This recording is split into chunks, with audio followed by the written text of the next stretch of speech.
Les voyageurs les plus pressés mangeront eux dans la voiture-bar de leur TGV. Et là encore, tout est préparé en sous-sol. Rendez-vous dans un lieu hautement stratégique, un entrepôt de 2000 mètres carrés. C'est ici que sont conditionnés tous les produits vendus à bord des TGV. Chaque jour, des camions déchargent des palettes entières de boissons et de plats cuisinés. Patrick Lajugie est l'un des responsables de cette logistique impressionnante.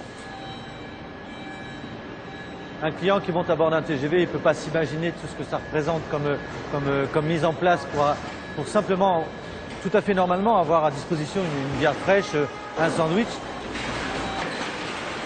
Ici, c'est le cœur ferroviaire, c'est une des plus grosses gares de Paris.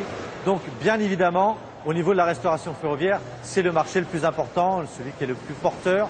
Ça représente à peu près 20% de plus que Montparnasse, 2 fois plus que la gare Saint-Lazare, 3 fois plus que la gare de l'Est. Et donc, on va monter sur un train et stocker ici, voilà, l'équivalent d'un train en ligne. Et vous avez chaque train comme ça qui est positionné et qui va être livré ici. C'est la course contre la montre un peu. Oui, en tout cas, la montre est un instrument dont on se sert beaucoup. La montre est aussi un outil indispensable pour Sherazade. Elle est barmaid dans le TGV. 30 minutes avant le départ de son train pour Nice, elle vient faire un rapide inventaire des produits. Pardon ? Salut les chefs, je viens pour le 6181 s'il vous plaît. Son but, s'assurer qu'elle a de quoi nourrir tous ses passagers. Une rupture de stock, concrètement, aujourd'hui, c'est pas possible. Donc on a vraiment augmenté la dotation de façon à pouvoir pallier à d'éventuelles ruptures. Mais concrètement, là sur mon Paris-Nice, je suis tranquille, c'est pas jouable. C'est bon les garçons, c'est parfait. On peut charger.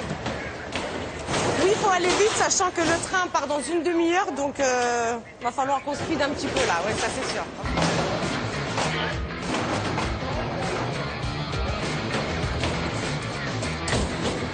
Je monte avec toi, tu m'emmènes? Bon, super. Il faut maintenant traverser toute la gare. Pour éviter de devoir se faufiler au milieu de la foule, le chariot arrive sur le quai avant l'annonce de la voie aux voyageurs.